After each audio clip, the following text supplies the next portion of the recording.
Hey, what's up, y'all? You're listening to your Mental Matters podcast. I'm your girl Mo, and for those of you watching, thank you for tuning in.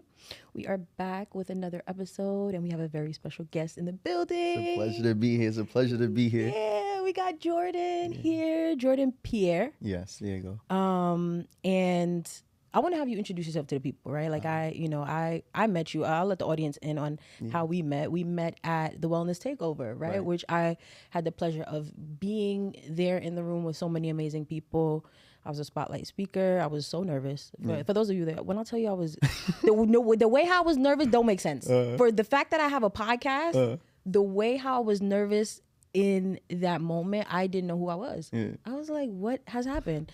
But we'll talk more about that, right? Because this I want you to introduce yourself because I think, you're doing amazing work, and that's really why I wanted you on the pod. I mean, the first time I saw you was on Express Yourself Black Man podcast where, that went crazy, where, it was all over the Instagram feed. And so when I saw you at the Wellness Takeover event, I approached you and spoke to you, and I was like, listen, we got to connect, right? So I appreciate you for being here. I appreciate you. I'm gonna just say, I applaud you for doing that. I think a lot of times we can see people on media that inspired us in one way or another, but when we see each other in person, we don't have that conversation. You're right. And I think as a generation, we got to start bridging that gap. So if I see somebody that's doing great work, I'm always the first to be like, yo, I love what you got going on. I don't even know if you know me or not, but I see your work, right? Because sometimes we all just want to be made to feel visible. Or it's good to know that you all having an impact, because there's times where as you're doing the work, you're not really cognizant of the impact that's being had, right? Exactly. So how do I introduce myself?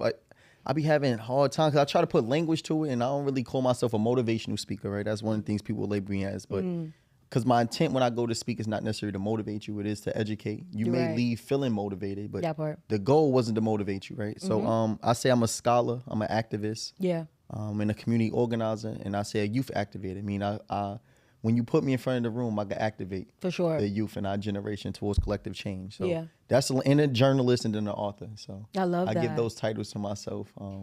But most importantly, a child of God. So walk by faith, definitely big on spirituality. And knowing that it's times you got to rely on something outside of individuals, because human beings will let you down. Oh, every time. Every time. Okay. So that's me. But it's a pleasure to be here. I love it. I'm glad we made this happen because I believe mental health is important. And there's certain aspects I say of my character or who I am I probably never really conversed about. So through this conversation, people will get a different glimpse of a part of who I am. I thought so too. I thought so too. Like as I was thinking about like us recording and like what are some things I would want to like talk to you about and ask you, I was like, oh, this may be a different side of you, right? Because I think, from looking at your page, you are very passionate in how you speak, but sometimes I think with mental health, it gets a little more delicate. It's a little bit, I think the approach sometimes has to be a little bit more. Right, I can't be screaming like, your mental health matters. Like, I gotta be. I mean, you can, right. But like, it depends on how you want to do it, like, and I consider myself to be like a gentle giant, right? So like sometimes, like I can even switch my tune depending on like when I'm talking to like my clients per se, like I'm gentle with them. Like I like my clients to feel like it's a safe space. Even in every group that I'm a part of, I want people to feel safe in my energy. But I feel like when we're talking about mental health, especially with a Black man, right? Especially in communities of color, like there is a certain level of gentleness that's necessary because we are always activated. We're always like coming with like passion and, and sometimes it's like, no, like what's really going on, right? Like talk to me. So hopefully you feel that, right? Yeah, we're going to make it happen. I mean, it's going to be a great conversation. Absolutely. I'm ready. Okay, cool. So I want to start off with a mental health check-in, right? For every episode, every podcast episode, I do a check-in. I could do my check-in too, so you don't feel like alone in that. But yeah, just checking in to see how you've been doing. Like how's your mental been lately, right? It could be whether it could have been last month, it could be like the past week, it could just be today, the past 2 days. Like how have you been feeling mentally, emotionally, spiritually? Mentally, emotionally, and spiritually. I feel like mentally, I feel like this is probably one of the hardest summers of a transitional phase because I fully like stepped into being an entrepreneur. And I think a big part of being an entrepreneur is knowing that there's times where you got to convince yourself that you are fit for what you embarking on or the journey that you want to travel down, despite feeling that you also are inadequate. So it's like you got to convince yourself that it's possible. And I think one of the things I often say is that, in the Bible says make it plain.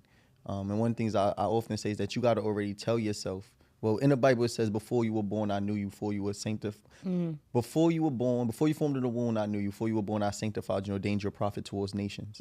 Right. And what I took it as was that some things is already written. Yeah. Right. And I had to convince myself that part of the journey is already written. So I say like this summer has been a time period where I had to lean more on my faith, despite being in question. And I think one of the things we often negate is that when you start to say that you're going to be a follower of God or relinquish your agency, that's actually when the battle begins. We think that after we get baptized or saved, we think that now things going to go for the better. But that's when the battle begins, because it's like, let me see if you really a believer. I got to test your faith. Yeah. Right. So I feel like there's been a time period where I've been getting the most hits, whether that's spiritually, financially, physically, mentally, environmentally. Yeah. But at the same time, I feel like I have my strongest faith at the same time of being in the midst of a storm, which has been different. Yeah, so I say mentally, I'll give myself like a 7. I love that. 7. Out of 10? 7 out of 10. I give myself a 7 out of 10. That's where I'm at right now. But I believe my faith or spirituality is at a 10. And then emotionally, I say there's a time period where you understand that seasons is no longer like temporary, but become a lifestyle. Yeah. And I think that's where I'm at now. Like it was times where I would fast, but now like fasting is a part of my lifestyle. So I think there's a time period where your transition is over and you have become a new version of yourself. And I think where I'm at now is coming to accept who I have become and knowing that you can't revert to who you once was the moment you evolve. Yeah. That's fire. And I'm like, a couple of questions came up is like, one, what do those fasts look like? And I absolutely agree with that, right? Like once you know better, like you have to do better. Like you can't, because it's, and that's spiritual too. I feel like that's in the Bible somewhere, like if I'm remembering correctly. But once you know better, you got to do better, because if you still try to stay that version, it's just going to be calamity. Yeah, you let me know, because I'm an elaborative speaker, so you let me know. But I don't want to be answering all your questions. Yeah, no. But I'm here. If you want me to talk, I'm going to talk for sure. So I believe, when it comes to fasting, what does that look like? For me, it's different types of fasts. I remember a week ago was my first time doing a 3-day water fast, meaning you only consume water. And most people say you should have a goal in mind. But for me, it was like I wanted to prove that I have more control over my body than my body have over me. And I was doing it. I would say also part of fasting is that everybody experiences different. Yeah. So what I may experience when I undergo my fast may be different from yours. For me, I had like dreams. I couldn't really go to sleep. My sleep was breaking. That's what I was going through my fast, and everybody was different. Also, my mind felt as though I was it was more like strain and pressure on my thoughts. Yeah. But I felt like I was operating on a higher frequency. So it was good, but it was something that was uncomfortable. And I believe that a part of fasting, knowing that there's going to be some form of discomfort. You got to learn how to become comfortable with it. But know that your experience can be vastly different from other people that's also fasting. Right now, I did a water fast today. Well, watermelon and water. So prior to leading up to this, I had to learn what's my preparation. And I think a part of fasting is also gaining clarity. Yes. We don't talk about it. I don't know exactly the science behind it, but I do believe that the food you eat could play a role in your clarity and in your thoughts, right? So I try to cleanse my palate and fast prior to ever speaking, right? I don't eat before I deliver a message. And before I get on podcast, I try to fast that day. Leading up so I be more clear in my thoughts. I know that's right. I process more information, right? And the only thing about it I say is that when you are fasting, that your energy may be a little bit different. So some people may be like, Jordan, you good? Because I'm not the same type of, you're going to see, it's just feel different. Like I feel a little bit different, but I'm good. For sure. But I am fasting. So that's what my fasting look like. And then I build a routine. So I'm up every day at 5 a.m. I do yoga. So this is a part of this transitional phase. I know that's right. Like where I'm from, I never seen the hood do yoga. Feel me? I even did an event the last week and had some people in the neighborhood come out and do it. I saw that. I wanted to come. Yeah, so I had them doing yoga. That's a part of the routine. That's something new. A part of this transition is knowing that when you're transitioning, that you're going to start to do certain things that the old version of yourself never did. Yeah. But this is what I have to do in order to maintain or to become the version of myself I'm being called to be. For sure. Right? So I do the yoga. I read. I start with like reading the scripture, and then that's how I usually begin my day. But my fasting right now is either water in itself or I did like the watermelon. But it's one of those two. That's hard. Yeah, absolutely. Ooh, that's so hard. I just did a fast. This is my first time doing it. It was like just fruit and like veggies and like I incorporated like nuts and stuff. And I was panicking. The 4th day, I was like, I'm about to lose my mind. Absolutely. You lose your mind in the midst of it because you think about food, and then the hard part is your household may not be fasting with you. So I say a part of it is like I'm fasting the household while everybody else still making linguine, shrimp linguine, baked ziti, macaroni. You going to a cookout, and everybody like, yo, you want to eat? Like, nah, I'm good. And then where we at, you don't really tell no the food. So some people may take it as disrespectful. So I wrap the plate, but I'm not gonna eat right then and there. Understood. But knowing that there's times where you fasting in an environment where other people may not be doing it with you. But that's a big part of understanding who you are, knowing that a big part of discipline is in the midst of temptation. Yeah. Like, you can't say you disciplined, you ain't been tempted by nothing. Exactly. So for me, I'm in an environment where I'm being tempted a lot. And that's often when I fast as well, when I feel like my lust is controlling my spiritual desire. I know that. Ooh, we're going to speak to that more. Yeah, that was whenever good. You're ready. I know that's right. Maybe we should talk about it now. Yeah, we could talk about it. So I'm gonna start with scriptures only because I've been reading the Bible every morning. So I'm becoming more familiar with the word. As I think it's important for us to just become more understanding biblical teachings or religious teachings as well. Whatever book you want to study, we should understand them. And in the Bible, it says that the desires of the flesh against the desires of the spirit, and the desires of the spirit against the desires of the flesh. These two oppose to each other to keep from doing what it is that you want to do. But if you're led by the spirit, you're not governed by this law. Yeah. Right? And for me, I believe there's times where your flesh desires certain things that your spirit outgrew. Right? And when I say about this transition is knowing that spiritually I'm in a place where certain things don't no longer fulfill my desires. Right? Like I evolve certain spaces I don't find myself inclined to go into no more. Certain music don't fulfill me spiritually that once used to be my thing. Yep. Certain spaces, people.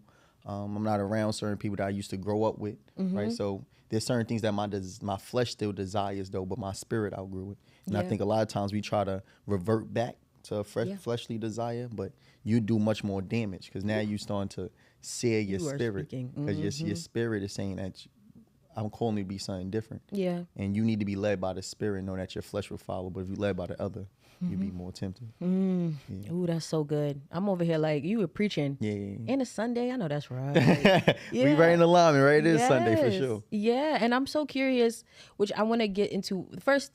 You can ask me all questions. So I'm definitely curious, like what made you become, are you Christian? Yeah. Would you identify as Christian? Yeah. Like, I was born and raised in a Christian household, but for me, I say right now, I am exploring. So I've been to like the mosque. I definitely, when I was in Syracuse, that was my first time being around some people that were born and raised in an Islamic household. So that was my first time going to a traditional mosque.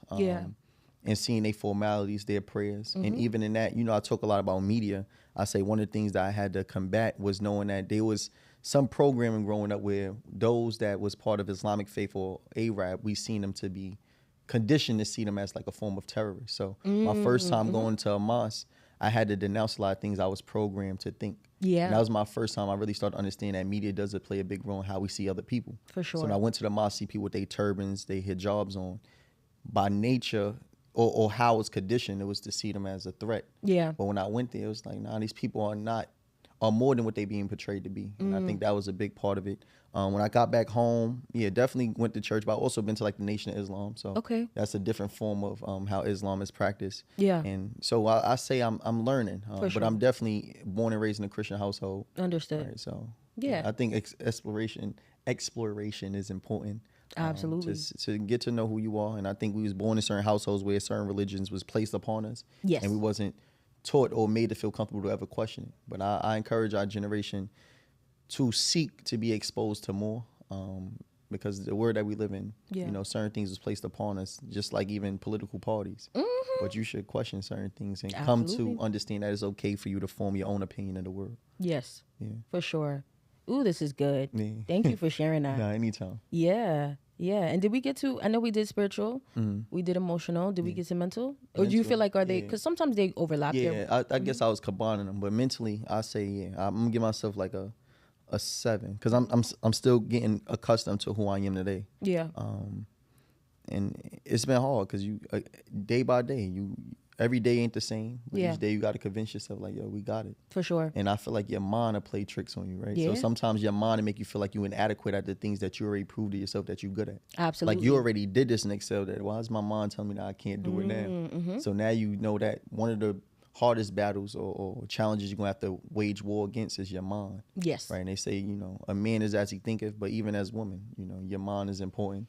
What you allow to fuel your thoughts, or what is that you consume is important, not just food but music. Yeah. What is that you watching, the conversation that you engage in. Absolutely. Right, all these things play a role in what is that fuel thought. So yeah, for me, mentally I say I'm at a 7 because I had to come to terms with being in an environment, being exposed to a lot of things, but still having to have the discipline to maintain where I'm at. For sure. Yeah. For sure. I love that. That's good. Ooh, Jordan. Jordan, you coming in high. Yeah, we good though. Yeah, the audience, I feel like, I hope y'all eating this. But no, I think I love the check-in. Thank you so much. Yeah, I appreciate you starting that way. Yeah, I like that you used a scale, right? Because I feel like that's probably the first time someone has done that, right? Where like they've used a number rating scale, which I feel like is very like, very like educated of you, scientific. Because I feel like in psychology we use scales all the time. Yeah. But like, you study psychology? Yeah, I'm a therapist, right? Yeah, I'm a full blown. I'm forgetting therapists have to study the psychology, the way in which the mind works. Yeah. We're gonna get into school too, because I mean that's the thing. We don't know each other, but you'll get to know me a little bit too. That's why I'll try to share some stuff about me in this episode. But yeah, I am. I got my master's degree from in mental health counseling from NYU, right? Which is like, I feel like NYU is a little bit more mixed now, but it technically could be considered maybe like a PWI, right? Absolutely. Here in New York. But my program was really good. I loved my program. I feel like I learned a lot. I'm in the process of getting my license. So next month I'll be taking my licensing exam to become a licensed therapist in New York. And so it's been a journey, right? Because I went to, my master's program was from 2020 to 2022. And then, you got to do clinical hours after that, right? This is where like you have clients, right? You're working in real time, right? Like and that's how you gain your skills to be able to, like, in conjunction with you having a degree. After you get your degree, you're not just a therapist, you got to put the work in. That's in real time. Now you're putting in practice what you've been studying. Exactly. That's good. And applause to you though, finish up your master's. Thank you. Yeah, it was like, and that was during COVID, right? So I feel like it was like a crazy time. I don't even think during that time nobody's mental was really that great. But for me, I was like doing my grad program and kind of like losing my mind at the same time. Yeah. But getting through it was like a major accomplishment, I feel like, because in my immediate family, that's not a thing, right? Like I have people in my extended family that, have degrees, that have like, higher levels of education. But I think for me, it wasn't something that I was just doing for me. I think I was doing it, for just legacy, really. And so I think like, even when I watching like just like your speeches, right? Like your speeches and like seeing you just go through like, speaking about like your experience in college, it was so like touching for me because I feel like I resonate with it, like it's not a small feat at all when another Black or brown person graduates, whether that's undergrad, grad, PhD, ongoing, right? Like higher levels of education is not a small thing at all. So I always feel like, and I know like, certain, people, like there's always this debate of like, do we need college, whatever. And it's like, I mean, to each his own, but we're not gonna say that college does not provide opportunity for us, Right. So for me, I'm always like, when it starts getting that conversation, I get real quiet. When when that conversation come up of like, do we need college? And I'll be like, let me hear what y'all about to say, because I know what school. Yeah, I'm pro college. Listen, I feel like don't sleep on it, but like you don't have to go that way either. Like, right? Like some of the most successful people, in tech or whatever, didn't go to college, right? So you don't have to, but I think whenever I see another person that, comes from where I come from, doing it, right? And pursuing it, right? Or always educating themselves, reading, right? Like, like thinking higher, right? Wanting to just continue to gain more knowledge, whether it's in school or outside of school. I'm always like, please, like we need this. You applaud that. We need it. Yeah, definitely. Like intellectualism is important. And a lot of times like I feel like we like anti-scholars right now. I feel like we just pro-entertainment. But as Black people, our largest contribution has not been our forms of entertainment. I don't want the fact that narrative is becoming more of the dominant narrative, as if like we always was a source of entertainment. Yeah. But we've been the first to establish civilization. We was the first to be the science. We the first to build a form of practice of spirituality. Yeah. And in many ways, we've been stripped of an identity and sold one, right? So I think that's a big one. When it comes to college, I often talk about exposure. You know, one of the things I say is there's two forms of incarceration. The first one is to be behind bars, but the second be a victim of limited exposure. Yeah. And my environment and people that grew up in my environment, it's certain things they just haven't seen. And my stepfather would tell me that while it's easy to dream, it's hard to aspire to become that to what you never seen, right? So I could stifle your aspirations simply by limiting what I expose you to. Yeah. Because you never seen it, how you going to aspire to become that. Exactly. Right? So that's another thing. But the other part of it, I think we never talk about in regards to exposure is how other black people exist out in the diaspora, right? So like my first time ever being around native black students that was from South Sudan, right? That was from Nigeria, Morocco, Cameroon, Eritrea. Yep. That was my first time being in a space where I too was gaining exposure to how I existed as a black person outside just the context of my environment. Yeah. And I think a lot of us haven't seen how black realities are not monolith in reality. Oh, for sure. Meaning, like, how did you ever see black wealth? You know, have you ever seen a black person or spoke with someone that came from Senegal and see what their culture is? So a big part of college for me was also gaining exposure to how black people exist outside of the confines of what I was exposed to. Yeah. Even my first time being around darker skin tone men. Like I was with the football team, I was good with the athletes, but I remember one time I was in a room and most of the athletes come from the South. And I remember I was looking around like most people in my family is not of a darker skin tone. So I never was in a space with dark skinned men before. Like, and that was my first time looking around like, hold on, right? And I thought about it, like I talk about images all the time. They say, you know, Jesus was a black man, but Jesus will be of a darker skin tone. So now when I look at it that way, I'm looking at these black men, I'm like, if I was to be led at that time, you would have been the leader. And I think if we understood the importance of images, it changes how not only we see other people, but how we see ourselves. Wow. And if we painted, the first thing they understood was we needed to paint Jesus as white. Because when you see yourself as a deity, you see yourself as that. Yeah. But if we don't show you as that, you start to see yourself as subordinate. So I think a big part of college was me gaining some exposure to how we existed. Yeah. And I think no one ever really talked about that part. For sure. Ooh, this is good. Yeah. I love that. I love that. And I'm definitely curious now, like, what is your ethnic background? Like, so I'm Haitian American. My father born in I hate when people say that to me. Yeah, Babule, right. But my pop straight off the boat. And I just don't know much about my Haitian culture or heritage from him.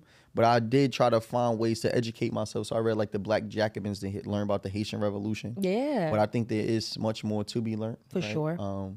And then American side is my mom, so I'm more familiar with like the American culture. For sure. And being born and raised in Brooklyn, but the Haitian culture I feel like is needed, especially during this time period. Yeah, right? absolutely. We look at media, they make it seem like Haiti is the worst place right now, but we was the first one to gain our independence. Hello. We understand the conditions that they under. Yeah. It's something that we should be talking about.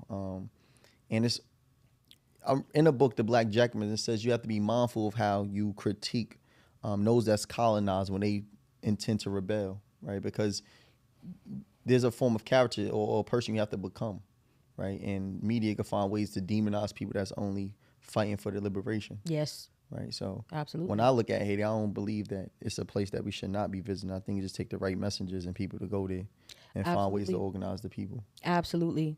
Yeah. I think that's so true. Like I want to go so bad, literally. Like I'm half. And my other side is Jamaican, but I feel like I'm always... You Haitian and Jamaican? Yeah. Oh, all right. That's a good combo. Yeah, thank you. I appreciate that. I feel like whenever people hear it, they're like, what? Yeah. Like shocked because here in New York, like at one point, Haitians and Jamaicans hated each other, but now it's all love, right? And people used to ask me all the time, like, how'd that happen? I'm like, you got to ask my parents. But like they both, you know, like they was working at the airport and they came together, you know, and then I came later on down the line, you know? So for me, I think, like just being like, you know, being from like Haitian descent is like, I'm just always like happy that I get to say like that's a part of my identity. Like, because at one point I didn't like want to say it, right? Or I didn't want to because, you know, Haitians were treated crazy here, right? Like Haitians were not... all different types of things attached. Listen, and like, you know, I always would just say, I'm Jamaican. But that was like over here, like suppressing a part of my identity, like in real life, you know? And then now to be able to say like, I did do that, but now I claim it from the rooftops, like every chance I get. It feels like... And now, I mean, some people don't even tell me that my Haitian card is... They be like, listen, girl, you're not really Haitian for real. But...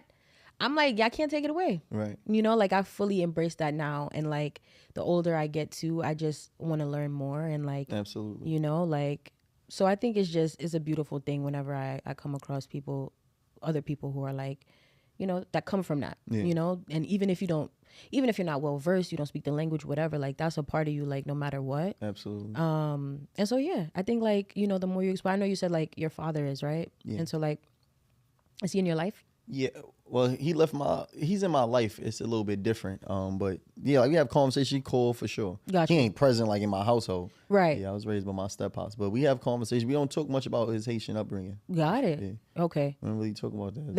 That's what I'm always curious about, right? Because I feel like, I mean, my father is also the Haitian one, and like he's not in my life, and so I feel like there's a lot that I probably could have learned had me and him had like a different type of relationship. Yeah. So yeah, that's the only reason why I asked. Like I got curious, like as far as like, because I feel like it's nothing like being able to speak to that person who is right. You know, Yeah, and so born and raised there, right? Yeah. Because they upbringing, history, context is different. So yeah, we definitely. For you, did you ever feel like an inclination to like seek out this information from him? Like, I tell him all the time, we about to go to Haiti. He said, no, you can't go there right now. Right?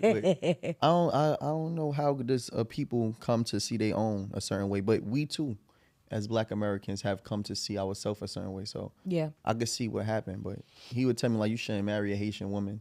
But it's interesting to me how we have been conditioned to see our own people. That's right? interesting. So that's the conversation we have. Yeah, and then the practice of voodoo. His part of the family did do that, right? So I guess that's a big part of why he didn't really want me to have that type of relationship with him. Gotcha. But even how we see voodoo as a practice and a form of spirituality, we've been taught to demonize it. For sure. But it was used during the Haitian Revolution to help us gain our liberation. I think a big part of it was how colonizers help to maintain those that are colonizers, to get us to feel as if the tools that was used to help us gain our liberation is something we shouldn't be using. Yeah, that we should be afraid of it. Yeah. For sure. And even that too, for me, like with yoga, like I've never done yoga. I'm gonna do it for the first time this coming week, probably word. Tomorrow actually. Fire.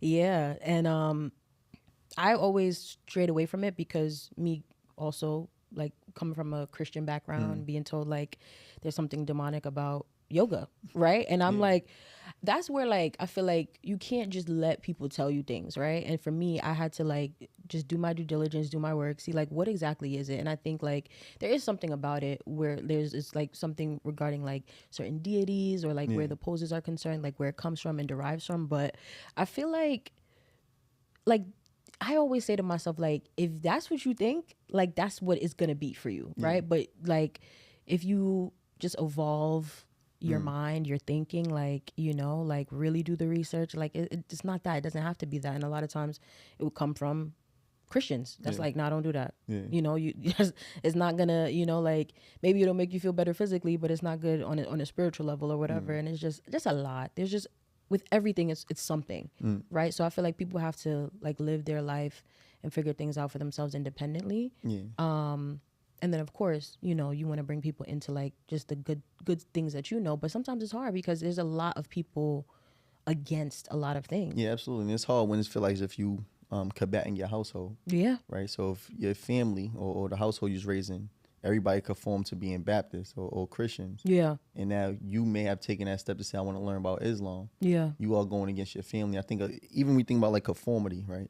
When we ask people to confront racism, if you was born in a family that was racist, if you that individual that's like, nah, I don't think we should be seeing Black people that way, you are not just going to expose yourself to more, but you also have to confront your loved ones. And I think we got to understand that you have the ability to create or to form your own opinion of the world and to gain that exposure in doing so. So that's why I encourage everybody to do. But absolutely, like you saying, when it comes to religion, for sure, it's that. Yeah, absolutely. No, thank you for sharing this. This was good. This was good to start off with, right? We're going to switch gears a little bit, right? Because I want to get more into like just your personal life. I'm trying to get into your business a little bit, right? Good. Whereas like, what was it like for you growing up in Brooklyn? I know you're from Bed-Stuy, from what I know. Bed-Stuy, Gates Avenue. For me growing up, I think what assisted me was that I gained exposure to other lifestyles. Meaning my brother was in the street, right? I seen him lose a lot of friends. Yeah. So I never really found it to be compelling to go down that route because I seen what came with it. I remember nights where we had prayed to make sure my brother came in the house. I remember nights where I see my mom crying. I remember nights where he got beat by the officers, seeing the pictures of him. I remember him crying when he lost one of his friends the night after we had a conversation. I remember vividly, like after his name was Nell, after he died, his mom, they used to do Save Our Streets, and they do the protest and the march. I remember and that. build a stage in the middle of the street, and she was like, my son died because of y'all. And I just remember those words vividly. So like growing up in Brooklyn, I seen certain things that made me feel like I wasn't compelled. I didn't want to go down that route. But another part of my upbringing is that even though my father left at the age of 3, my stepfather came into my life, and I got to talk about the importance of having a father in a household. Right. So my stepfather was a veteran. So he definitely was more militant. And the things that he taught me was things that I feel like a lot of young men need to be taught. So it's like prior planning prevents poor performance, or just because everybody doing it don't mean that it ought to be followed. And just because it's a trend don't mean that you should be doing it. Right. Yep. And it was certain things that he taught me that assisted me in becoming the young man I am today. So we say like the things that play a role in the psychological development of a child. The first one is like your household, right? Your parental figures. What did they teach you? So for my stepfather taught me certain vital lessons that a young man needed to know when it came to always walking outside with your ID. The simple things, right? How you interact with law enforcement, right? So that's a big part of it. And I think that was different when it came to upbringing of my brother, because his father lived a different lifestyle. Right. Another part of it I say about my upbringing was like my mother. She was always mindful of what it is that she exposed me to. And I'm saying that to say that what your child see you doing matters. Yeah. Right. So my mom, I remember one time she smoked cigarettes, but I never seen her do it. But the only reason why I became privy to the fact of it, because after she used the bathroom, I went behind her and seen the cigarette and told her she forgot to flush it. Got you. Right. But I always understood. I never blew up her spot, but I knew that she was cognizant that I would never allow my child to see me doing something. Got it. Right. And I think we live in a time period where we got parents doing certain things with their child. I feel like we should have certain boundaries. You should be cool, but we know that I'm still a parent at the end of the day. And then another part I'm going to say about my upbringing is that I always applaud my community for allowing me the grace to be who I am, right? I never felt like they made me say like, yo, JL, you need to be doing this. Right. They seen since I was young, I was somebody that was going to be a leader. Yeah. And they allowed me to do that. It was like, yo, Jordan, now we're going to protect him. When before a shooting go down, they make sure I went upstairs. Like, yo, Jordan, make sure you go up. They even walked me to the building. It's like I had a very much a community-orientated upbringing where people looked out for me. And I believe that all children need to have a village, right? And I think that's what we're lacking right now. One of the things I always say is that a village can't be built where the elders scared of their children and youth don't respect their elders. So for my upbringing, it was various forms of exposure, but I definitely will say that my community played a big role in protecting me and ensuring that I was able to evolve into the individual I am today. I love and they that. rooted me for that. And now it's like, yo, nah, we behind him on that. I love that so much. That's amazing. That is fire, because I feel like you don't hear stories like that all the time. Yeah. I feel like a lot of times, especially like a New York story or growing up in the hood story, it's like, it's almost like everybody is kind of in like the matrix of it all, and nobody necessarily sees the light. But I feel like you were that light essentially, right? I had certain another thing my stepfather taught me, he had this mural in the house that had different black leaders, and he told me to look them all up. And I remember vividly seeing Louis Farrakhan speak, right? He's a member of the Nation of Islam. And I remember seeing the Honorable Louis Farrakhan speak. And that was my first reference of a black man that was educated and spoke with conviction. Yeah. And when I seen that, I was like, I want to do that. Right? So I feel like, a big part of growing up in certain environments is knowing that you don't have to do what everybody else is doing. But we wasn't taught to dare to be different. We wasn't even taught to feel like it was okay to be different. Now, as a generation, I feel like we vary off course, and we not being socialized necessarily by environment, but through media, which has its own effect. Yeah. But for me, I think I had certain references and I seen certain things, and I believe God gives certain people a gift or anointing. Yes. And some things I didn't necessarily choose, but it was some things I was just inclined to by nature that I really was fascinated by how people use their words. I always knew that we come from an environment where we face certain forms of oppression, and that every oppressed group need a spokesman. So I thought that was my calling. For sure. And that's why I use my platform and my voice to do so. I love that. Yeah. Come on, voice. We're going to talk about that too. Yeah. So I guess I'm just curious too with some of what you shared about like your brother and stuff. What was like the birth order? I'm always curious. Like my brother was older than me. Right. Yeah. He was older. Yeah, and I it was times where I only go outside with him. That's the big brother. And I say like those that have an older sibling and know that you are that younger sibling first reference. Like I wanted to be my big brother. That's what I wanted to be. So what you doing is allowing your younger sibling to see you doing is also play a role. Yeah. And what they aspire to do. Absolutely. So yeah, he was that was him. But he was always he always was cool. But I think also your friends who you were around could bring you in certain things. So I don't necessarily think he was the troublemaker, but who we surround themselves with may have gotten in certain situations. Absolutely. So how is it now? Now, oh, he good. He good. I feel like, yeah, he good. And I'm happy it was that, you know. But I believe, yeah, even when it comes to our internal communal conflicts, there's a time we got to learn how to put our individuals' differences aside for the collective good. For sure. Right? And, yeah, that's why I use my platform now to do. It's like, all right, y'all, we at a certain age where we having children.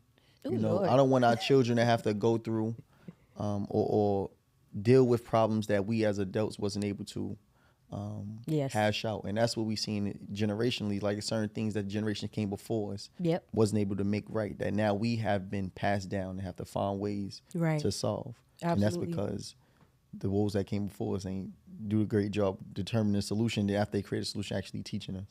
Yeah, absolutely.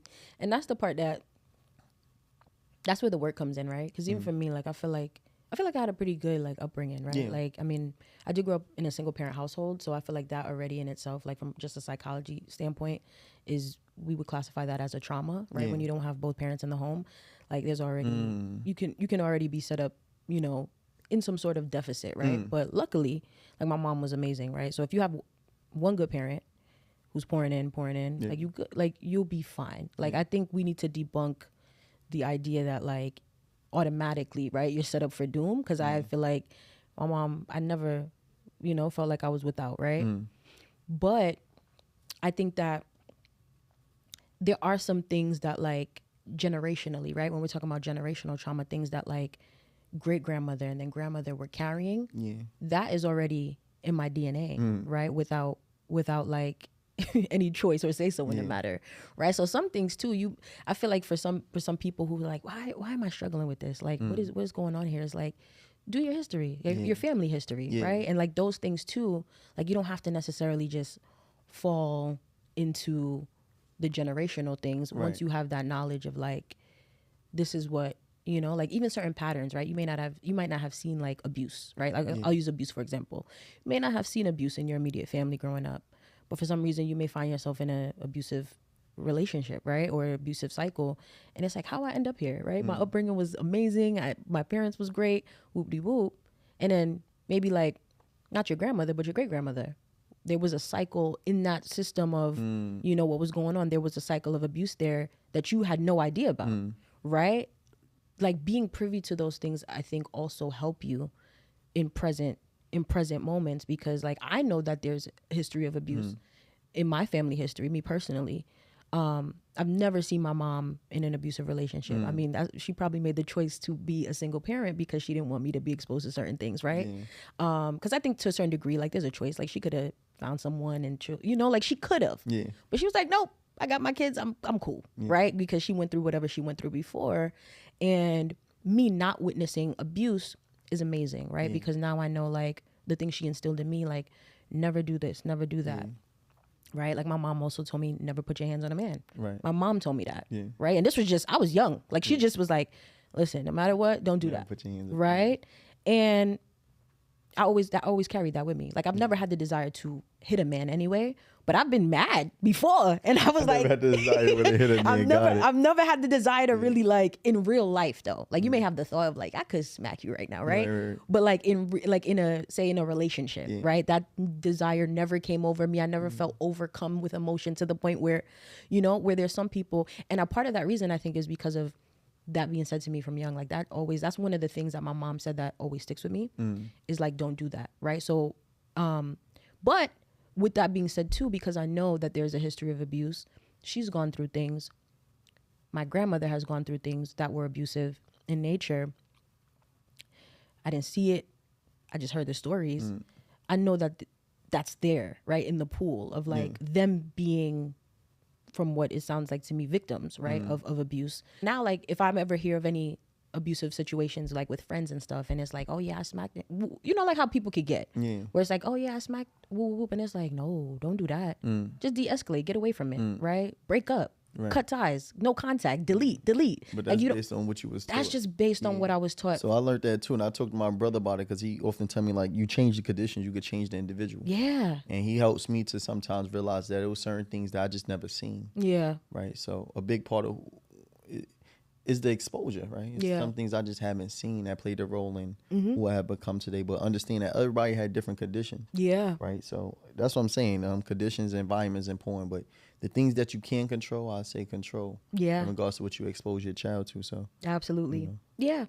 Somebody's always gonna have an experience that they could deem somebody else to be more fortunate.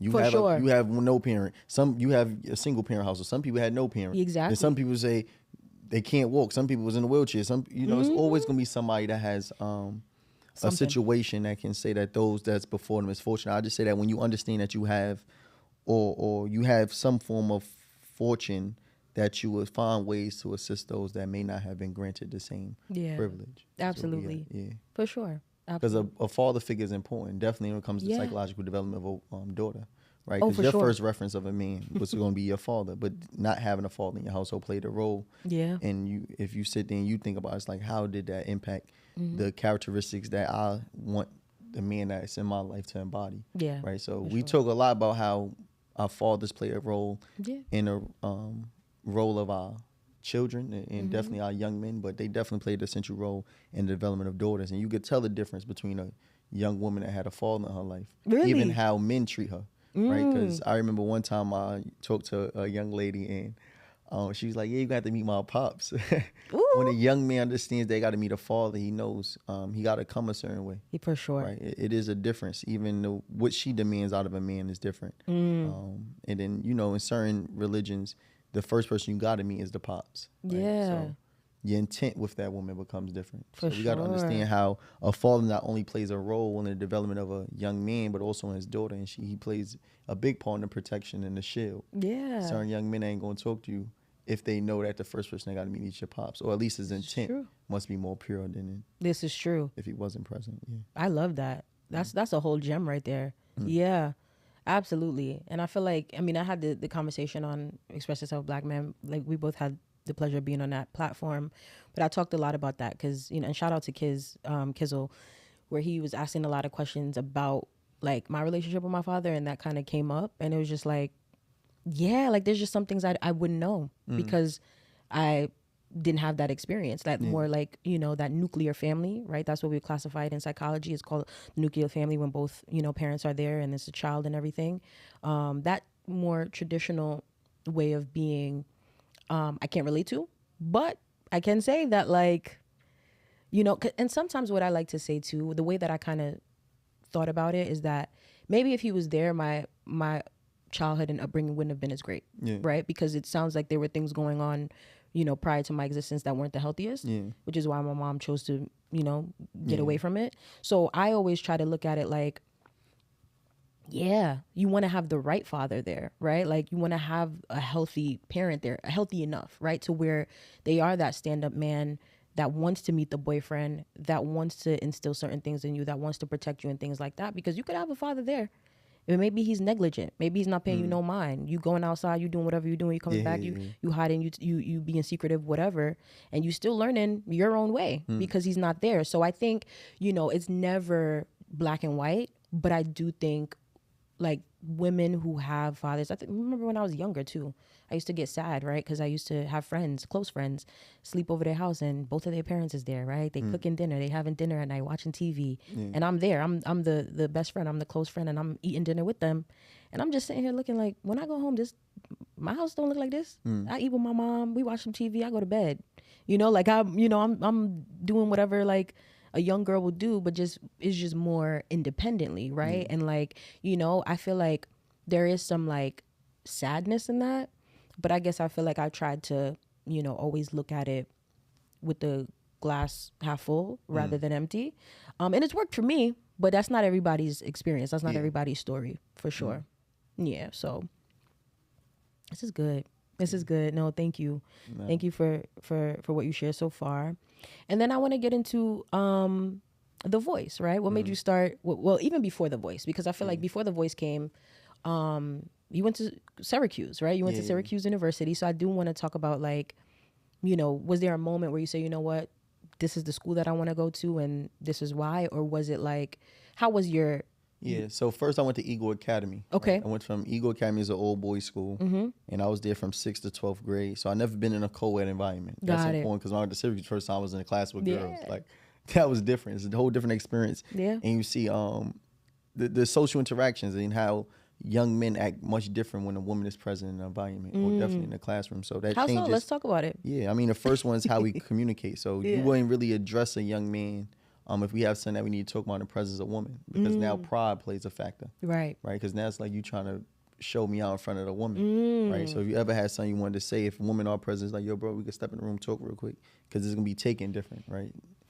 So that's one. Two is how you dress. Right. So now it's like I'm trying to impress a woman. Right. So now you see that's different. That is. Women definitely, when it comes to academics, y'all learn different. And in many ways, classrooms have been designed to cater towards the feminine structure or really? The feminine need. You think so? So when most of your professors, even we look at statistically, it was like 1.5% of professors, teachers within the DOE are black men, right? So you got to think about the representation. How many young black men ever had a black professor or a black teacher? Right. And that's also a black man, right? So if I had a black professor, for the most part, it was a black woman. Right now, how many people had a black male professor? That's rare. So another part of just the academic or educational structure is knowing that there is a lack of representation of black men that are professors, educators on higher education, which is important. But let's say when I was in Eagle is when actually voice came about. When I was in Eagle, that was also my first time being in an environment where I was around other young men that didn't necessarily identify to be heterosexual, right? Oh, okay. So it's my first time being in a space where there was young men that's like part of the LGBTQ community. And what I noticed at that time was that we face forms of similar oppression. But the other part of it was when it came to just young men in its entirety, I always was put on a pedestal, not even pedestal, but on a platform to speak upon the injustice of more than just myself, but a larger demographic. Like me speaking didn't start in Syracuse. I've always was a speaker. Yeah. Right. So in school, I definitely, if they needed someone to speak, they was like, yo, Jordan is going to be that person to deliver the message. But it all started when I came in 6th grade. We had a thing called Summer Bridge. Yeah. And they made us remember a poem that Eagle was built on. It was called our Eagle Pledge. And there's a poem that we had to recite. And I remember they was like, yo, whoever could come recite this poem, remember it today and come back and recite it tomorrow. Oh. We want to see who could do it. And I remember that next day, they asked, and I was the first one to raise my hand, and I was the only one that was able to do it. Yeah. Right? And since that day, it was like, that young man got something. And then they gave me another opportunity, and I shook the room. I love that. And it was like, So then that's when I started to begin to earn the opportunities to speak. And then it became like, let's see. If we need somebody to speak, let's see if Jordan can do it, right? For sure. So voice was, at that time, was my way of using my platform to confront injustice. But what it has evolved into is also encouraging other people to understand that you all have a voice. And what I mean by that is not necessarily verbal communication, but knowing that there's something that you are good at, that I need you to use to change your community. So some people are good at music. Yes. We say young men are good at articulating their thoughts, but that's not necessarily true, because if you put them in the studio, there's some young men that tell you exactly how they feel to that beat. Right? Some people are good at art, right? Others are good at photography. So what I'm saying is find what it is that you're good at and use that as your tool to fuel this revolution. Right. It just so happened that my voice is verbal communication. Like, I'm good at speaking and articulating my thoughts through speech. But what I'm saying is braiding, even doing hair. Some women are great at hair. And you could get 30 girls to sit down in a classroom or in your beauty salon, which is, some teachers can't ever get that. For sure. And they could be more attentive. So you have a power to organize a community even through the hair salon. Right. So if you saw it that way, it's like, I do have something that I can't use. Yeah. So what I just encourage my generation to do is identify what is that tool you can use to change your community. I just say that's your voice. For sure. Yeah. I love that. Yeah. It's powerful. Appreciate powerful stuff.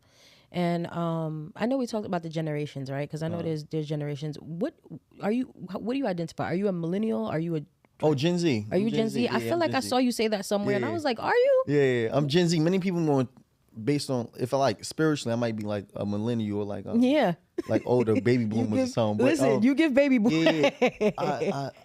A big part of that, I always was around older people. Like, for sure. I never would hang out with my generation as much. Yeah.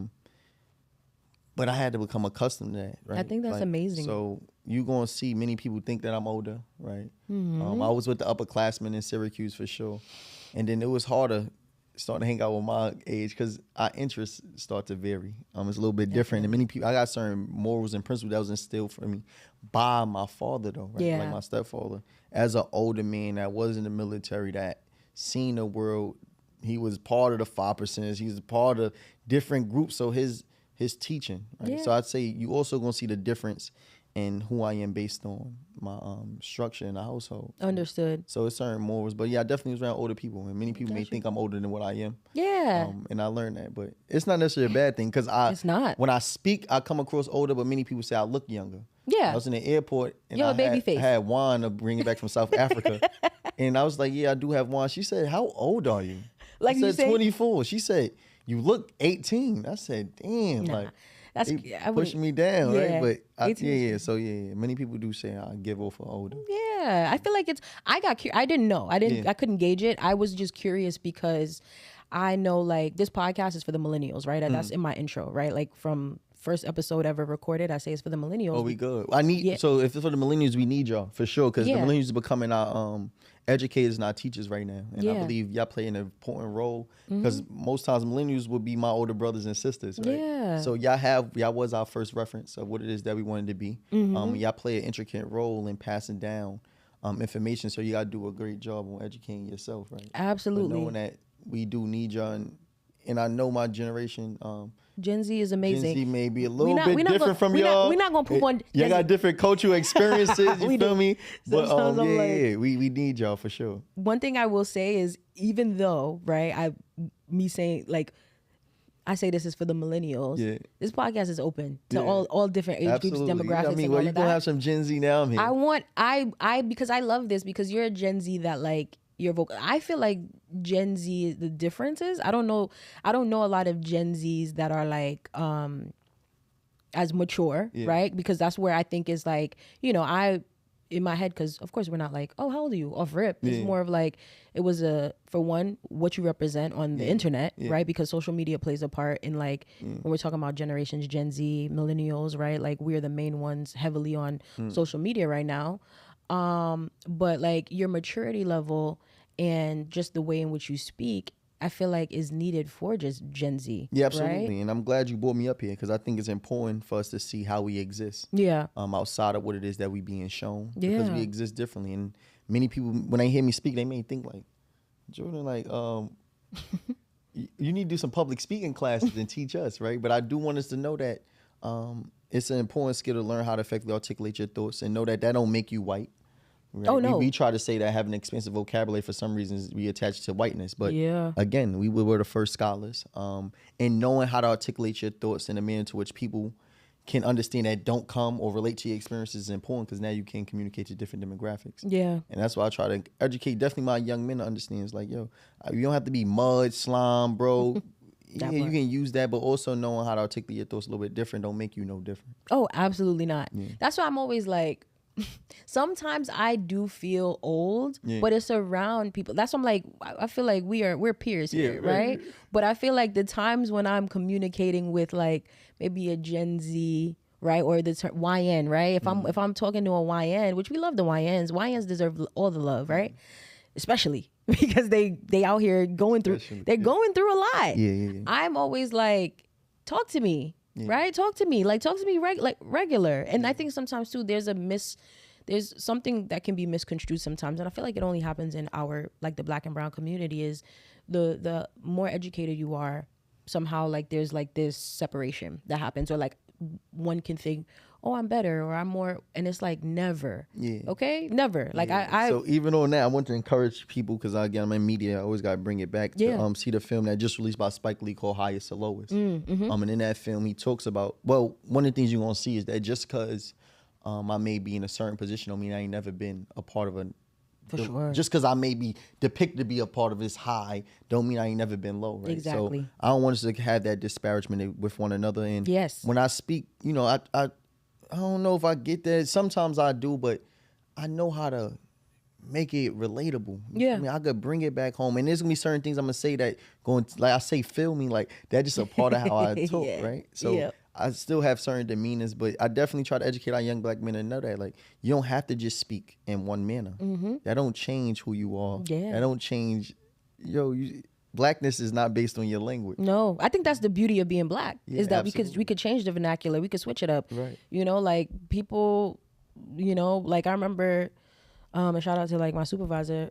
Like I remember when I had first started working as a therapist, he told me I don't look like a therapist. And I was actually extremely offended because I was like, what does a therapist look like? Right. And I think it's that whatever that stereotypical glasses, maybe white, maybe whatever other ethnic group, and dresses a certain way, right? I had gauges at the time, right? My ears are stretched, right? I don't have them in now. Took them out for personal reasons that don't matter. But I was, the way that I appeared even didn't fit that mold, right? And so I've experienced some, we could call, you could say microaggressions or prejudgment based on how I look.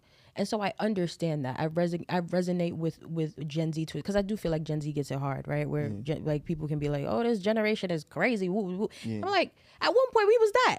At one point, millennials was the older people, right? The baby boomers or whatever was like, "Oh gosh, these kids." We all went through it. So I just feel like it's the Gen Z's run of it. But I can resonate with, even as a millennial, sometimes being prejudged. People think I'm like 18 all the time, and I'm like, my back hurts from walking too. Like, are you kidding me? Like, I'm so for me, it's a thing where I feel like us just being more accepting, even if you don't fully understand what it is that's happening with this person or this generation or whatever, like just accept, like, okay, this is where they're at right now, and leave room for growth. Absolutely. Yeah. I agree with that. Yeah. And Malcolm X once said, be slow to judge, because there was a time period. Be slow to judge people that don't believe or think the way in which you do, because there's a time period where you not believe or think the way that you do now. Yeah. So that grace to grow is important. Great. We need that. We all need it. So absolutely. And what did you study? What did you study in? So I got my bachelor's in broadcast and digital journalism, and my master's degree in television, radio, and film. And the reason why I even pursued media was because I always felt it played an intricate role in what it is that I aspired to become. Because I told you about Louis Farrakhan. So there were certain things I didn't see in my media environment that through media I saw references of people that was like, gave me some hope. And I believe media played a big role. It always played a big role in images, and definitely in psychology. Right? And we go through various things like, I wish I could remember. It's a documentary. I wanted to make sure I forget the name of it right now. But when they come back to me, I'm going to tell you. That's okay. But all to say that I remember like the first black person that I saw through media was Michael Jackson growing up, because my father was my Haitian father. Right? My biological pops would always play that. You love Michael. And I remember when I seen Michael Jackson, at that time, it made me feel like a black man could be the face of the world. Because to me, that's what it was. And ever since then, I was like, that's what I aspire to be. Yeah. And as I got older, I started to see images being depicted of black men change. Yeah. And then I started seeing the behavior of our environment also change, our music change. We started to define our culture a little bit differently. We say just black culture or youth culture. But I come to understand, like, how do you define culture, right? Because there's certain parts of the culture I don't relate to or that I outgrew, right? So I think culture be also part of, like, your psychological state of mind, right? Where as you get to a certain level of consciousness, your culture also change. Some of the things that we do for recreation is no longer the same. Like, I don't even consider certain things fun no more. Yeah. What are some of those things that I don't consider fun no more? Right. Or that you've outgrown? I mean, I outgrew various things. Like, it's funny because I just went to a cookout the other day. Yeah. Everybody was drinking. They like, yo, Jay, you want to drink a shot? I'm like, nah, I'm all right now. Like, there's certain things I would have indulged in. I just don't, it don't give me the same route. Like, right. I prefer probably more spoken word and poetry. Yeah. I went to Poetry Me Please, which is by Alpha as well. And he put one of the largest poetry platforms in New York City. I enjoy that now. I like a spoken word. I like a lounge. Yeah. I like that, right? So it's certain things that it wasn't. I used to always listen to Dirk, Little Baby, but now that ain't really where I'm at right now. I just listened to not Childish Gambino. What's his name? He just dropped the album Starline. Starline? Is it It's gonna come to me in 3, Starline. I was gonna say either Kid Cudi, Chance the Rapper. Yeah. Right. So there's certain artists that I once listened to, and some artists I never listened to. I used to never listen to Kendrick Lamar or Chance the Rapper. Yeah. But today I do. I used to not listen to reggae. I never really heard Bob Marley, but now I will listen to Bob Marley. Yeah. I sit here and listen to Guiltiness, Natural Mystic, and I sit there and I wake up, and that's what I'm saying about this evolution is that even the music you listen to change. Right? There's certain things that I never resonated with my spirit today, it has. But that's because my consciousness shifted. I love that. And I think everything do start with your mind. Yeah. And once your mind change, your behavior change, and what it is that fuel your thoughts. So what you find to be appetizing changes as well. Yeah. I love that. I love that. That's a beautiful thing. Yeah. That's why I say you give millennial, because millennials we love the lounges. Yeah. We love all of the stuff that's chill. We like Poetry Me Please is fire. I like that. You know, there's a lot, and so I think it's just old soul. You grow, and that's the thing. Maybe it's like you're just maturing faster than your generation, which I think is, you know, and to me it kind of speaks to that that light, right, or that anointing that you have from early on, where it's like, yeah, you're different for a reason, and it's okay that you don't want to drink. Right? Yeah, it's okay that you don't want to drink. Drinking not even good for you. It's a whole bunch of carcinogens in alcohol now. I need y'all to get into it. That doesn't mean that I won't have some wine, because I like wine. I be stressed. I need some wine to take the edge off, but not all the time. Not all the time. Like back when maybe I was in college, right? And it's different now, because my priorities are different, my time is different. Like, you know, the things that come from, even now I have a cup of wine and I'll be hungover off of one glass of wine. That's why I'm like, what is in it? Right? Like, we don't even know. Said you're a lightweight now, right? Yeah. Yes. So, all right. So I got maybe like 2 more questions for you. Let's do it. And I will let you go, because you're doing this fast and I know you probably need something to eat. Nah, you good. You good. Yes. I'm doing it for the day. For the, so we good, because that's Again, I'm proud of you, though. That's amazing. It was, so I use like Ramadan. One of the things I never really understood was like how people will fast for religious purposes, but right after you start to partake back in your vices, right? So if you stop smoking for 30 days, you stop listening to certain music, you identify the things you felt no longer aligned with your best version of who you was. Yeah. For 30 days, and you did it for your religious practice. But after the 30 days was over, you reverted back to the version of yourself that you identify was in alignment with who you wanted to be. Yeah. Right? So I never really understood that. And I'm saying all to say is that a part of the fast is like, it's now a lifestyle. It's not really for this temporary fulfillment. It's like, nah, I fast. Right? For sure. And whether that's consuming 1 meal a day, whether that's sometimes doing a water fast, like fasting has now become part of my lifestyle rather than just a season. And I think that's important for people to understand, is that there comes a time period where your season ought to become your lifestyle. Absolutely. So you can do yourself more justice. Yeah. I'm gonna have to hit you up for some tips, because we could do it. Yeah, it's also good to build a community around you. Yeah, like some people you could call when a temptation arises. Like one of my homegirls, Eunice, that's who I went through with my 3-day fast, and she joined me on like the last 2 days. Yeah, it was just off the strength. But yeah, sometimes having somebody that could walk you through is important. Absolutely, right? Definitely when it's your first time, you do need that village. So it's often hard when you're the first person, you don't have that necessary village around you, and you trying to curate a culture in the midst of another emerging culture that's already more dominant at the time. Exactly.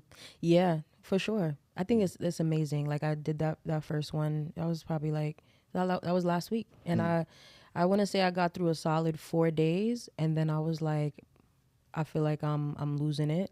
So like I was like I don't know what to do. Like I'm losing it. Got it. Nah, you right though. I'm not gonna lie. Then at night, it's like I need to go to sleep early, because I feel like temptation come at nighttime. And I was also getting very short and just brash with people around me. Yeah. And like you more intentional though, so you don't really have as much energy to give to things that's not right. fulfilling. You know, certain conversations you're no longer engaging in, and people may think you're more irritable. It's not that. Just I don't really.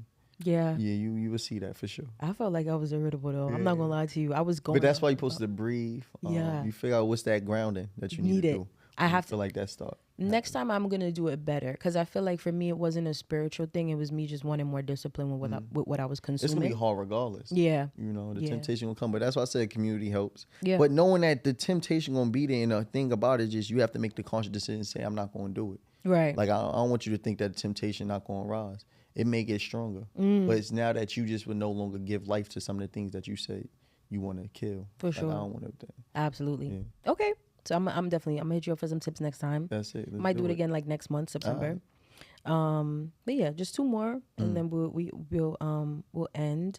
So the first one is, I was from looking at your Instagram page, I was like, are you part of a fraternity? Oh, of course. I'm part of Alpha Phi Fraternity Incorporated. Let's make sure we show them some love. But definitely I'm part of a fraternity. Yeah. I joined during my 4 semester, 421. I was the ace, which means that I was the number 1 on the line. I mean, I led the line, but yeah, I joined the fraternity 421 while I was in Syracuse University Delta Zeta chapter. Fire. And the reason why I joined, at first, I never really knew what fraternities was. But when I got to Syracuse, being I went from Eagle Academy, an old boys school, we was built on a brotherhood system. When I got to Syracuse, I felt like there was a lack of this collectiveness between the classes. So in my mind, I wanted to build my own fraternity. I was like, I need to build a group where I teach these young men what it is that they need to know how to navigate this space. Yeah. And then one of my friends told me about fraternities, and I remember then it became more. I became more cognizant of what was happening. Like I remember going to lunch with like Qs. I didn't really know they was Qs or what that was, but now that I became privy to fraternity, I started understanding what was going on. I'm like, oh, all right. For sure. But Alphas at the time was deactivated. The chapter was inactive, and I was part of the activating line. Yeah. And so I joined Alpha because I was big on what it stood for. Some of the prominent members. Yeah. And then I just knew that belonging and building a community was important in brotherhood. So for sure, that's what led me to joining. I love that.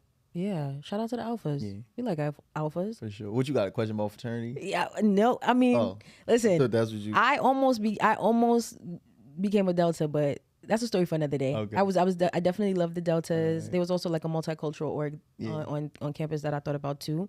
But yeah, I think fraternities and sororities are dope, man. As long as like you're doing it for the right reasons. Because I know sometimes people, they just are seeking something. Right. But for you already knew. Coming in, like, this is just aligned with what I'm already. Yeah, that's what I was already doing. Yeah, like, for sure. Right. Yeah. So when I saw that, I was like, oh, we got to talk about that. Because I'm like, for some reason, and I don't know if there's a look, or I feel like you because you're so like independent and you have such a strong voice on your own, like, and this is just like more of an opinion. I feel like a lot of times people, when they join fraternities or sororities, it's because they don't have that.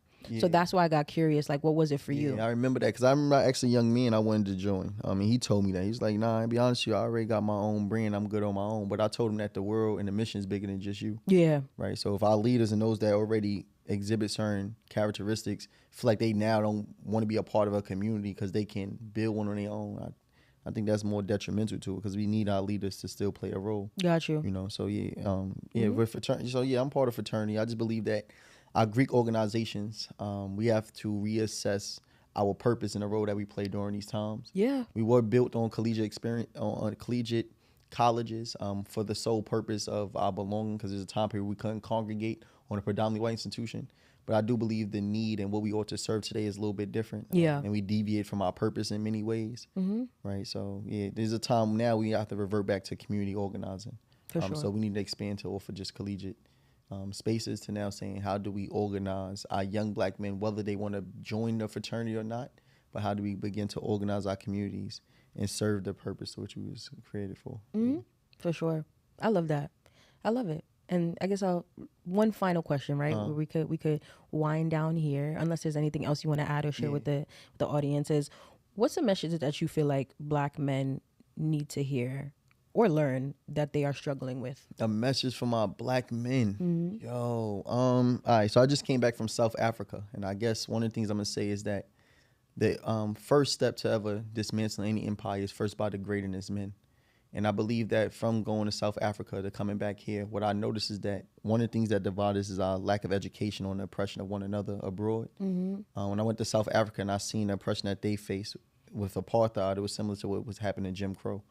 But I want us to come to understand that we have brothers and allies that expand beyond the boundaries of our country. Yeah. And I want to start educating ourselves on that. I want us to start to see our brothers that come from native African countries to be a part of our brotherhood. Yeah. And I think once we start to expand our horizon and our education, what we define or who we define to be our brother be much different. The other thing about it is like our internal conflict. They say that between the age of 18 and 25, that the number one form of death is homicides when it comes for us as black men. And we have been conditioned to see each other as each other enemies. Yeah. And I need us to know that that's not our true enemy. It's not one another. And I love to see us come together. So if I had a message, I want us to find ways for alphas and bloods to be one, Crips and Sigmas. I would love to see the community and the corporate or collegiate experience to understand that our first prioritization was our community and our congregation. Yeah. So we could find ways for us to come together. Understand there is some things, blood has been shed through certain conflicts, but knowing if the biggest threat to any country is the organization of its men, especially our black men. So if we could find ways to come together as a collective, I think that's when we'll start to shake the nation. Yeah. I love that. Ooh, that was good. That was good. It was a whole lot. Yeah. I appreciate you for sharing everything that you did. So I definitely want to just make sure I say thank you again for using your platform as such, right? Because mental health in these conversations is important, and a lot of times we just don't get to see the side of our leaders. And one of the things I often say is like the victims of limited exposure. Yeah. Meaning I think a hard thing, or why it's hard for some men to find strength and vulnerabilities that we never seen our warriors show that. What do I mean by that? Like I'm writing a poem, I'm working on one now. And I said, like, show me the side of my leaders that's lovers too. Why every image of Malcolm X depict him as militant, as if he wasn't also a loving father too. Right. Right. So when you attempt to be a gardener and a warrior, the hard part is that you try to seek for a reference. You try to see who is it that I know that was a warrior that also was understood the strength of vulnerability. And if you can't see, you think that that's not, if I'm gonna be militant, I got to be that. Yeah. Right? So I think the exposure. So through your platform, you also helping to expose a side of our leaders that haven't often been shown, which gives us a holistic depiction of what the leader was. Right? For sure. So I think that's important. If we was able to see that side of some of the people we led these revolutions, like what was he at home with his wife? What was he like with his children? Yeah. Right? That's important. So I just thank you for using your platform as such, and I look forward to all the conversations you got going on and everything else and building upon will be established. Absolutely. Listen, you are welcome back anytime. If you have anything going on, if you ever wanted to just come on and just, there's life updates going on, more conversations around fasting, because I'm trying to get in this lifestyle with you, but it's hard. But yeah, and also one final question that was coming up as you were sharing that is how do you feel about therapy, which I feel like we didn't really get into, like the traditional talk therapy, where you're talking to like a therapist. How do I feel about therapy? I think that therapy is important. Having someone that help to break down certain experiences, because certain things we experience that we never even thought to question or thought had an underlying effect on who it is that we are today. For sure. I didn't say it, but my father left when I was 3. I remember I was sleeping between my mom and him, and we woke up, he was absent, right? And then later on we built a relationship, but like I don't know the effect it has. And it do sometimes take somebody to talk to you about maybe abandonment, maybe this void, right? And how that plays a role in how you show up in relationships or your commitment, right? It is certain things that you do need assistance, maybe unpacking, that you never thought to question. You never wanted to open that Pandora box, but with some assistance, it'd probably be more easier for you to do so. So I applaud therapy for sure. Yeah. I do want us to know that there is strength and vulnerability. But I do want our men to know that there is a way in which, like struggles and challenges and hardships, questions and difficulties are part of life as well. For sure. I don't want us to think that, every time something goes wrong, it's like my mental health. It's like, nah, you are supposed to be having some highs and lows. That's a part of it, right? But there is some things I think that we need to debunk or have conversation around that we experienced as children that we never put language to. For sure. And that's why I'm an advocate for therapy. And I love encourage that. the young men that feel like they need help to go seek that, right? And find somebody that you can trust. For sure. And most times we need more Black therapists because we try to find people that look like us that we at least believe can understand our experiences. But I encourage you to do so and know that it's only going to make you better. So I did therapy for sure, and have someone speak to me, do certain stuff, and it helps you to become just more aware of some things that impact you subconsciously that you never thought played a role in who you are today. Exactly. And I love that you did that work, right? Because in order to be able to, I'm a big believer in that. I've been to therapy too, so like I'm not, because that's sometimes where it's like, have you gone to therapy? Like, and it's like, yeah, I have.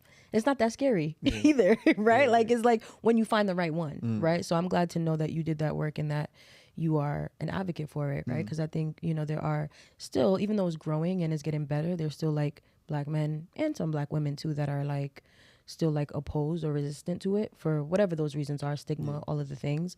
But the hope is that one day everyone is just like on one accord, like this is a necessary and important thing, right? And and I think the other things are good too, right? Yoga, wellness stuff, grounding. Like therapy exists differently. It ain't just sitting there talking to somebody. Right? Exactly. Sometimes you could be doing therapy as you cooking, right? Find out what is that you need to bring you to a mental state of ease. And I always like to be clear, right? There's a difference between something being therapeutic and it being therapy. Right. I like to make that distinction only because like I'm a mental health professional, right? Like I got saying that because what I'm saying is therapeutic to be cooking. Yes, it's therapeutic to listen, to do yoga. Absolutely, but therapy, to sit down and have a conversation is also it's necessary. That's why I have to make the distinction where I'm like traditional talk therapy because that comes up all the time. Where it's like, no, we could do other things, and I'm like, of course, is that those other things are necessary as well because a therapist you only see maybe once a week. sometimes once every 2 weeks. Right. And you got to fill in the space with other things during that break. So the talk therapy part, as long as I feel like people just getting on board with that is important for sure. So thank you. Nah, I appreciate Of course. And like, where can people find you? Yeah, so you can find me at Jordan Pierre on Instagram, JordanPierre and 2 E's. So in Jordan Pierre, you can follow me up there. You'll see more content and work that I do. Yeah. And you see Voice that be in my bio if you want to purchase a shirt, support the community. But also I put together various events. And I'll be looking for different panelists. So is ever something you want interested in or want to share? Yes. Definitely want people on these panels and find ways to organize our community around conversation. Absolutely. Let me know. I'll be there. God knows I need help with the public speak. Man, we talk off camera, but that public speaking event, I was so scared. Wolf. Oh my gosh. I got to tell you, I did this public speaking event. Jordan was there. I thought I was going to fall out up there. But anyway, thank you. Thank you so much. I appreciate this was great. And your Mental Matters podcast, guys, we are out. Yay. Thank you so much, Wolf.